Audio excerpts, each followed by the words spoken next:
మామిడి రైతులను పరామర్శించడం కోసం చిత్తూరు జిల్లా బంగారుపాలెం వెళ్ళిన వైఎస్ జగన్మోహన్ రెడ్డి గారి పర్యటన చాలా హై టెన్షన్ మధ్య కొనసాగుతూ ఉంది.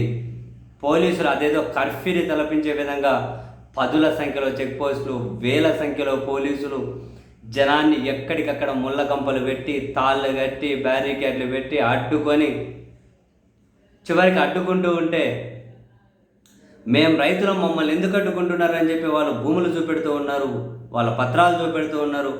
మేము నష్టపోయాం, మా సమస్య జగన్ గారికి చెబితే మీకేంటి నష్టం అని చెప్పి తిరగబడుతూ ఉన్నారు. సో పోలీసులు లాఠీ చార్జీ చేస్తున్నట్టు వరదలు వస్తూ ఉన్నాయి. ఒక వైసీపీ కార్యకర్త తలంతా పగిలిపోయింది, దారుణంగా రక్తం గారి తల పగిలింది. అన్ని మీడియాలు రిపోర్ట్ చేస్తూ ఉన్నాయి వైసీపీ కార్యకర్త మీద పోలీసులు లాఠీ చార్జీ చేశారు అని. ఈ విషయం తెలుసుకున్నటువంటి జగన్మోహన్ రెడ్డి గారు తన కాన్వాయ్ ఆపి దిగే ప్రయత్నం చేశారు. అక్కడ చాలా హై టెన్షన్ వాతావరణం. జగన్ గారు దిగే ప్రయత్నం చేయగానే సాక్షాత్తు జిల్లా ఎస్పీనే జగన్మోహన్ రెడ్డి గారిని కాన్వాయ్ దిగనికుండా వద్దు అని చెప్పి ఎస్పీ గారు లేదు దిగి నేను ఆ కార్యకర్త దగ్గరికి వెళ్తాను, ఎందుకు లాఠీ చేసి తలబగలు కొట్టారు అని చెప్పి జగన్ గారు. సో ఇంకా మొత్తం మీద అవన్నీ కనుక మరింత ఉద్రిక్త వాతావరణాన్ని అయితే పెంచాయి.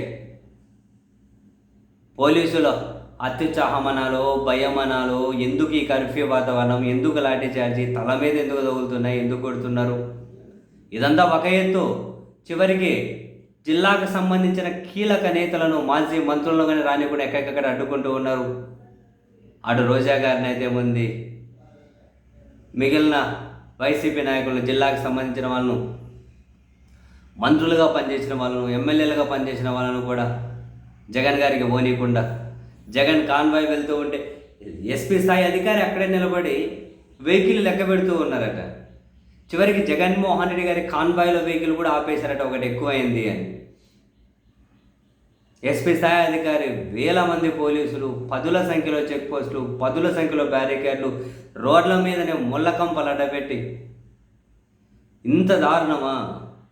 ఎందుకు ఇంత కర్ఫ్యూ వాతావరణం, ఎందుకు ఇంత హై టెన్షన్ వాతావరణం? ఆయన వెళ్తున్నది మామిడి రైతులను పరామర్శించడం కోసమే కదా.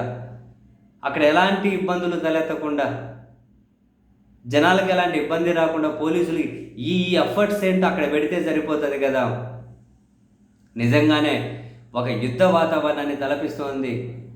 దీనికి అంతటికీ కారణం కర్త కర్మ క్రియ పాలకపక్షం పోలీసులే.